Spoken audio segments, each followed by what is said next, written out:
قارون کے متعلق ذکر آیا ہے.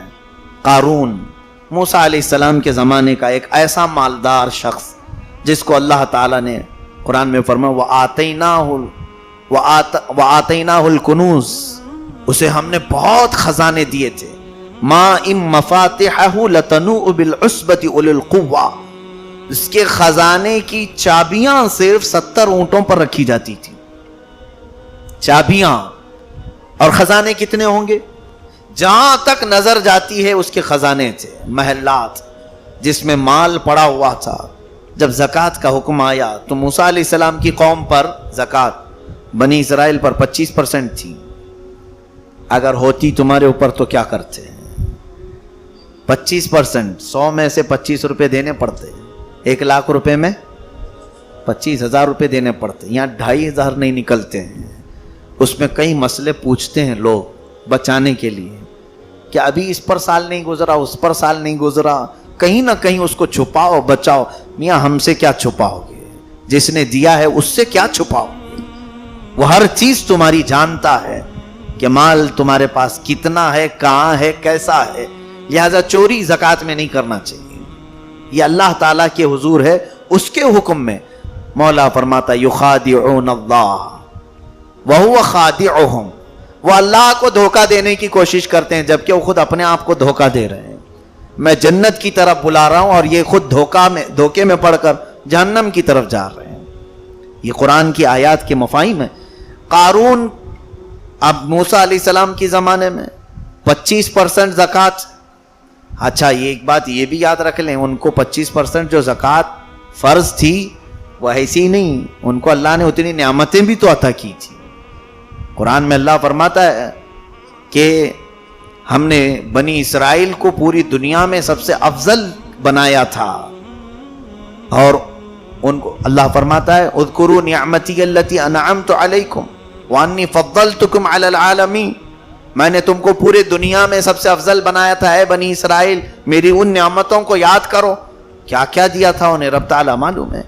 جنت سے روز کھانا اترتا تھا، روز من و سلوہ، روزانہ جنتی کھانا اترتا. ان کے اگر ناخن بڑھ جاتے، وہ نیت کر کے سو جائیں تو صبح کٹ جاتے تھے، ناخن کاٹنے کی ضرورت نہیں. کپڑے اگر میلے ہو جائیں تو دھونے کی ضرورت نہیں، بلکہ رات کو سو جاتے، صبح ان کے کپڑے دھل جاتے تھے. جب وہ چلتے تھے تو دھوپ بھی نہیں، بادل کا ایک ٹکڑا ہمیشہ ان کے اوپر سایہ بن کر کے چلتا تھا، جہاں وہ جائیں چھاؤں ہی. تو ظاہر سی بات ہے پوری لائف ایئر کنڈیشن ہو تو 25% زکوٰۃ نہ ہو تو اور کیا ہو. ان کو من و سلوہ اتر رہا ہے، اور پھر نعمتیں اتنی کہ نہ کھانا پکانا ہے، نہ کپڑے دھونا ہے، نہ ناخن کاٹنا ہے، نہ بال کاٹنا ہے، کچھ بھی نہیں کام. تو جو مال آیا ہے خرچہ کہاں ہوگا؟ خرچے ہمارے ہیں، ہم کو کپڑے لینے پڑتے ہیں، ہمیں کھانا بنانا پڑتا ہے. ان کا کوئی خرچہ نہیں تھا، اس لیے 25% زکوٰۃ تھی.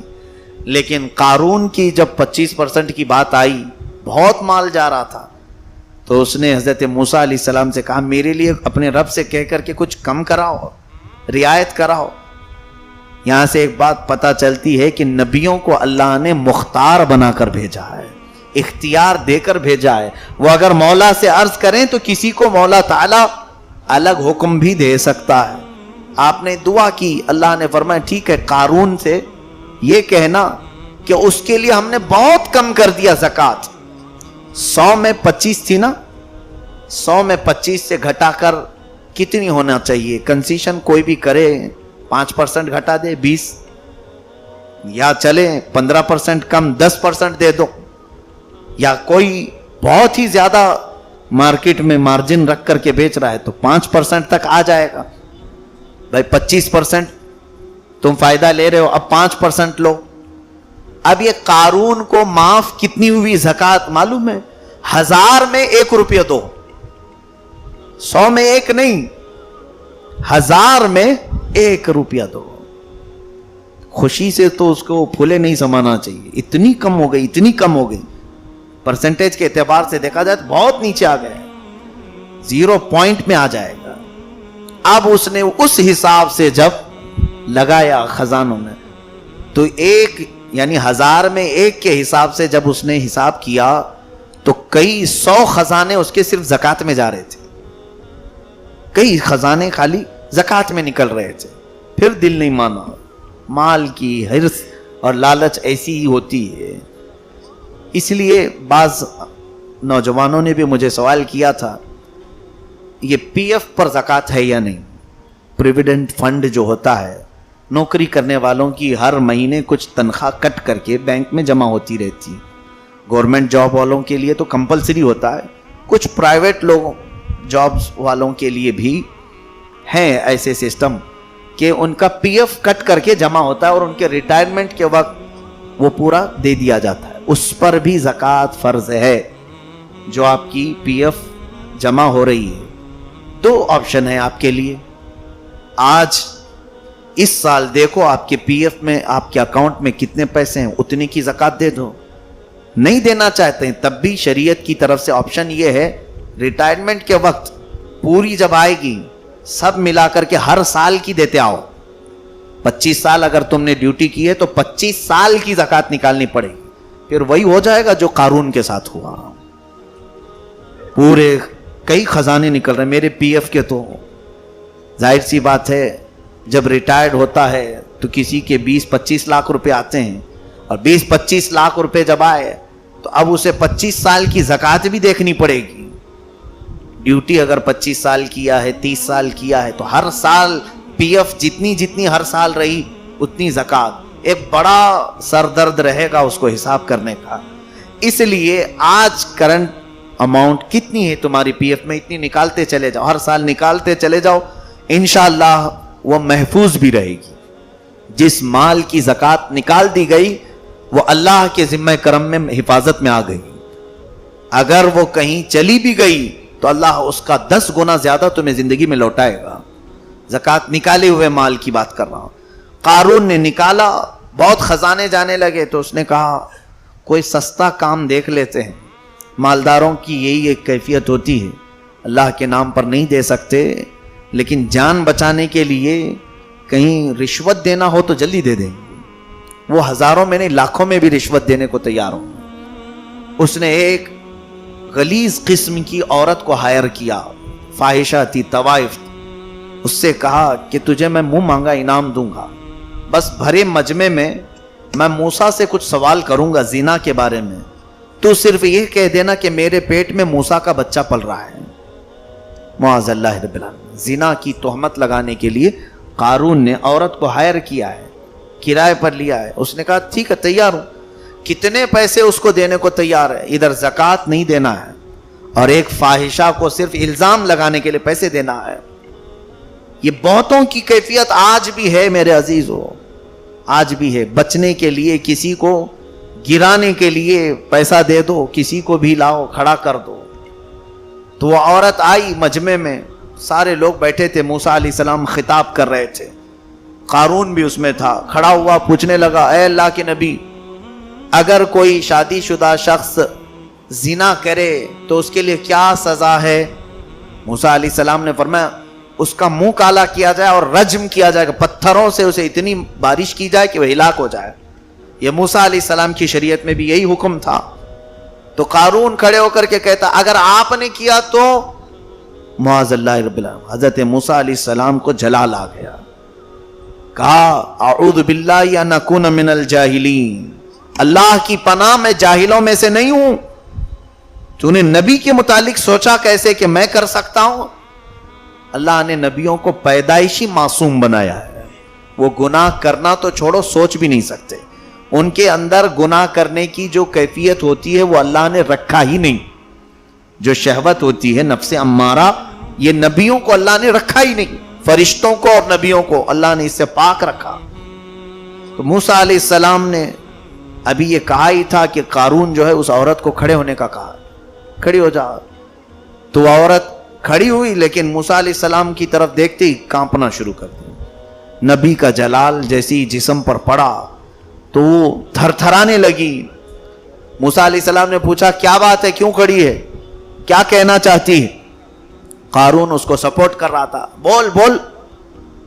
تو اس خاتون نے کہا اے مجمع والو سنو, قارون نے مجھے منہ مانگا انعام دینے کی لالچ دی اور یہ کہا کہ میں موسیٰ کو الزام لگاؤں کہ میرے پیٹ میں ان کا بچہ پل رہا ہے. ایسا کچھ بھی نہیں ہے, لیکن قارون نے مجھے پیسے دینے کی بات کہی تھی. یہ اللہ کے نبی ہیں, پاک ہیں. اس نے پورے مجمع میں یہ کہہ دیا, ہمت نہیں ہو سکی. ایک بات یاد رکھیں, بزرگوں نے فرمایا ہے نبی کے دامن پر پیوند تو لگ سکتے ہیں, دھبا نہیں لگتا. اللہ تعالی ہمیشہ اپنے نبیوں کی حفاظت فرماتا ہے. کوئی کچھ بھی کہے لیکن اللہ اپنے نبیوں کی حفاظت میں ہے. تو حضرت موسیٰ علیہ السلام نے حکم فرمایا یا ارض ابلعی, بلکہ خذ الارض, ابلعی نہیں ہے. حضرت موسیٰ علیہ السلام نے کہا اے زمین پکڑ لے اس کو, قارون کو. زمین پھٹ گئی, قارون اندر دھسنے لگا. زمین ایسی پھٹی کہ وہ دھستا دھستا اندر چلا گیا. تو جاتے جاتے اس نے پھر یہ جوش غرور جو مال کی لالچ ہوتی ہے, ایک بات یاد رکھیں, میرے آقا نے فرمایا, سچ فرمایا رسول اکرم صلی اللہ علیہ وسلم نے, کہ دنیا کا جو حریص ہے قبر کی مٹی اس کے جسم پر پڑنے تک بھی اس کے اندر سے وہ حرص اور لالچ نہیں جاتی. اس وقت تک اس کے اندر وہی طلب تمنا وہی رہتی. کئی ایسے آدھے مردے سوئے ہوئے ہیں اب بھی دنیا میں, یعنی آدھی لاش ہیں, وہ ہل نہیں سکتے ڈل نہیں سکتے, لیکن انہیں اکاؤنٹ پورا چاہیے, کتنا ہے, کہاں ہے, کیا کیا ہے, ساری چیزیں. یہ خوف نہیں ہوتا کہ اب مجھے رب کے ہاں پکڑ کر کے لے جایا جائے گا, میرا وہاں کیا ہوگا. نہیں, یہ ساری چیزیں ان کو اٹھ نہیں سکتے, بیٹھ نہیں سکتے. کئی تو ایسے بوڑھوں کو گلے پہ لا کر کے بیٹے بٹھاتے ہیں دکان پہ, جن کو چلنے کی طاقت نہیں.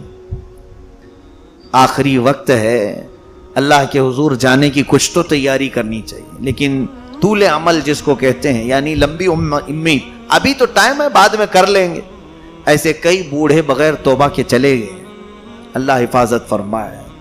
قارون دھس رہا تھا, اب تو توبہ کر لیتا, لیکن اس وقت اس نے کیا کہا, اے موسیٰ تم اپنی طاقت کے بل بوتے مجھے زمین میں دھسا کر میرے خزانوں پر قبضہ کرنا چاہتے ہو. تمہیں اصل میں مال چاہیے تھا, اسی لیے اتنا سب کیا تم نے, یہ سب میرے خزانے تم ہڑپ لو گے. وہ اللہ کے نبی بے نیاز ہوتے ہیں, کسی چیز کی انہیں طلب نہیں ہوتی. آپ نے حکم فرمایا زمین رک جا, نہ نگل اس کو. گردن تک دھسا تھا, رک گئی, زمین نے چھوڑ دیا, ویسے ہی رکا رہا. اس کے خزانوں کی طرف آپ نے اشارہ فرمایا, اے زمین پہلے انہیں غبار کر دے, یعنی ان میں اس کے پورے خزانے دھول بنا دے. ایسے لگا جیسے کوئی بم پھٹا ہو, پورے کے پورے خزانے ریت میں بدل گئے. میں خود مصر میں وہ دیکھ کر کے آیا ہوں, آج بھی وہ ریت موجود ہے.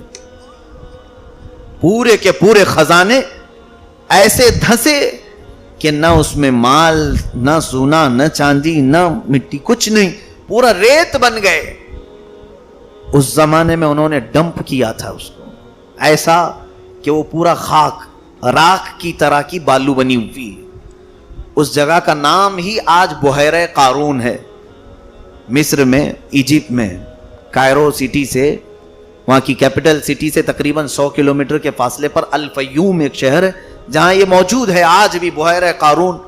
جہاں تک دیکھو صرف یہی نظر آتا ہے, یہ ریتی کا سمندر, ایک چھوٹا سمندر بن گیا ہے جہاں اس کے خزانے تھے. پہلے موسیٰ علیہ السلام نے پورے دھول بنا دیے, اور اس کے بعد پھر کہا قارون دیکھ لے, تیرے سامنے ہی تیرے سارے خزانے پلید ہو گئے ہیں, خاک آلود ہو گئے, کچھ نہیں رہا بچا. اب پھر وہ رونے دھونے لگا. آپ نے اس کی کچھ نہ سنی, بلکہ زمین, حکم فرمایا زمین کو, اور زمین پھٹی اور وہ اندر ہمیشہ کے لیے چلا گیا. رب تبارک و تعالی فرماتا ہے ان قارون کان من ام موسیٰ فبغى علیہ وآتیناہ من الکنوز ما ان مفاتحہ لتنوء بالعصبة اولی القوة اذ قال له قومه لا تفرح ان اللہ لا يحب الفرحین. اللہ فرماتا ہے موسیٰ علیہ السلام نے جو کہا تھا اپنی قوم سے, اے لوگو خوشیوں میں گھمنڈ نہ کرو, اس لیے کہ اللہ تعالیٰ خوشی سے ناچنے والے کو پسند نہیں فرماتا. فرحین کہتے ہیں اترانے والا, جب کوئی چیز آ جائے اس کے پاس اترانے والا. اس واقعے کے بعد آخری میرا میسج یہ ہے کہ ایک دن کے بعد عید کے کپڑے جب تمہارے جسم پر آ جائیں تو خوشیوں میں ناچنا مت.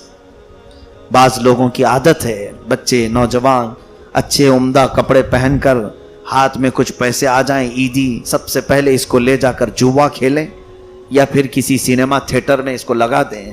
اللہ فرماتا ان اللہ لا يحب الفرحین، خوشیوں میں ناچنے والوں کو اللہ ہرگز پسند نہیں کرتا.